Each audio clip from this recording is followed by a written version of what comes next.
আসসালামু আলাইকুম। শুভ দুপুর। আপনারা সবাই কেমন আছেন? আলহামদুলিল্লাহ, আল্লাহর রহমতে আমি ভালো আছি। আজকে রাতে আমার কাজ আছে। তাই আজকে আলাদা করে কোনো ইফতার বানাবো না।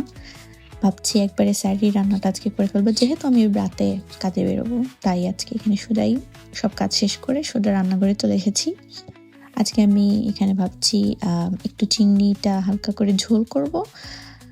তার জন্য আপনারা দেখতে পাচ্ছেন আমি চিংড়িটা ক্লিন করেছি। আরেক জায়গায় আমি একটু মৃগেল মাছটা বের করে রেখেছিলাম। ভেবেছিলাম যে কিছু একটা তরকারি দিয়ে রান্না করব, কিন্তু না, পরে ভাবলাম যে যেহেতু আমার ফ্রিজের মধ্যে রেড পেপার গ্রিন পেপার আছে, তাহলে এগুলো দিয়ে একটু মাছ হালকা করে ঝোল করি।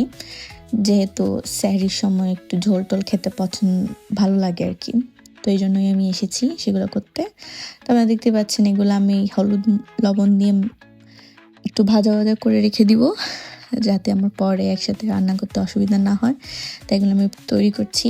আসলে রাতে কাজ করাটা বাইরে আসলে ভালোই লাগে না। বাইরে কাজ করা আসলে ঘরে সারাদিনই যদি কাজ করি তেমন টায়ার্ড লাগে না, কিন্তু বাইরে যদি 1-2 ঘন্টার জন্য কাজ করতে যাওয়া হয় তাহলে তো সেটার কথাই না। তারপরে যদি রমজানে রোজা রাখার পরে ইফতার করার পরে তো আসলে শরীর এত টায়ার্ড হয়, কাজ করতে মনই চায় না। তারপরে যদি রোজা রেখে আবার বাইরে যেতে হয় তাহলে তো সেটার কথাই নেই। কিন্তু তারপরেও যেহেতু আমরা বাইরের দেশে থাকি, আমাদেরকে তো সেটা করতেই হবে। কারণ আমাদের রোজার মধ্যে আমাদের কাজটা এমনিতেও কম, তার মধ্যে আবার যেহেতু স্নো ছিল, তো আমাদের কাজ অনেকটাই ক্যান্সেল হয়ে গেছিলো, তাই সেটা আবার আমাদের রাতে পড়েছে। তো যাই হোক, সেটা কিন্তু যেতেই হবে। তার জন্য আমি এখানে ইফতার এবং সেহরির জন্য রান্নাবান্না করছি। তো এই যে আপনারা দেখতেই পাচ্ছেন, আপনাদের সামনেই আমি চিংড়ি মাছ এবং মৃগেল মাছটা একসাথে হলুদ লবণ দিয়ে মেখে রেখে দিয়েছি। তো এগুলো এখন আমি রান্নাবান্না করব আর আপনাদের সাথে একটু রেসিপিও শেয়ার করব। তো আপনারা আমার সাথেই থাকবেন। তো যেরকম কথাবার্তা সেরকমই কাজ। তো এই জন্য আপনারা দেখতেই পাচ্ছেন এখানে আমি গ্রিন পেপার রেড পেপারটা আমি কেটে নিচ্ছি।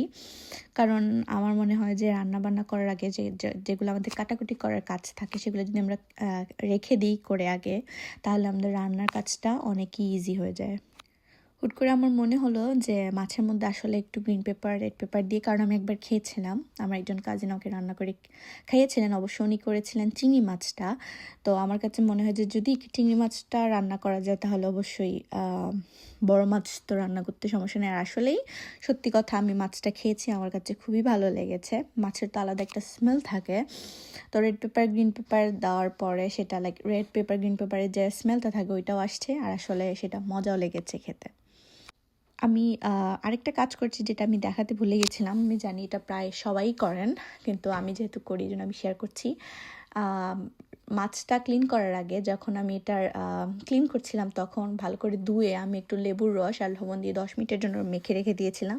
কারণ আপনারা জানেন বাইরের দেশে আসলে যে আমরা যে মাছ বা ছোট মাছ বলেন বড় মাছ বলেন যেগুলো আমরা পাই, সেগুলো এত ফ্রেশ থাকে না। যেহেতু ফ্রোজেন থাকে সেজন্য আলাদা একটা গন্ধ থাকে। তো এই লেবুর রস আর যদি আপনাদের কাছে লেবুর রস বা ভিনেগার যে কোনো একটা কিছু থাকে, সেগুলো দিয়ে যদি আপনারা মাছটা মেখে 10 মিনিট রাখতে পারেন, তাহলে অনেকটা গন্ধই চলে যায়। আর এই যে কথা বলতে বলতে আমি মাছের জন্য তেল গরম করতে দিয়েছিলাম, সেখানে একটু রসুন দিয়ে আমি ভালো করে রসুনটা ভেজে লাল করে তারপর একটু পেঁয়াজ দিয়েছি। আর পেঁয়াজের সাথে আমি পেঁয়াজটা হালকা ভাজার পরে আমি এখানে টমেটো দিয়ে ভালো করে পেঁয়াজটা ভাজার পরে এখানে আমি যাবতীয় যা মশলা আছে, লবণ, হলুদ, তারপরে মরিচের গুঁড়া, ধনিয়ার গুঁড়া সব কিছু দিব। কারণ আমি মাছের মধ্যে তেমন একটা ধনিয়ার গুঁড়া দিই না, বাট আজকে আমি দিব। সো দেখতে থাকেন আপনারা। আসলে আমি আজকে রান্নাবান্নাটা করছি, কিন্তু আমার মন মানছে না রান্নাবান্নাটা করতে, কিন্তু করতে তো হবে, কারণ যেহেতু আমি কাজে চলে যাব। তো এসে আবার কখন আমি আসব তার কোনো ঠিক নেই। তাই আমি ভাবছি যে একসাথে সেহরি রান্নাটা করে রেখে যাই, তাহলে আমি এসে শুধু যদি সেহরি টাইম হয়ে যায় তাহলে আমি জাস্ট এসে সেহরি খেয়ে নামাজ পড়ে ঘুমিয়ে যাব, তাহলে আমার আর এক্সট্রা চাপ পড়বে না।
এই যে আপনারা দেখতেই পাচ্ছেন, আপনাদের সাথে কথা বলতে বলতে আমার রান্না অলমোস্ট কমপ্লিটই হয়ে গেছে। এরপরে আমি আর কিছু দেখাবো না, যেহেতু আমার এখানেই রান্নাবান্না শেষ।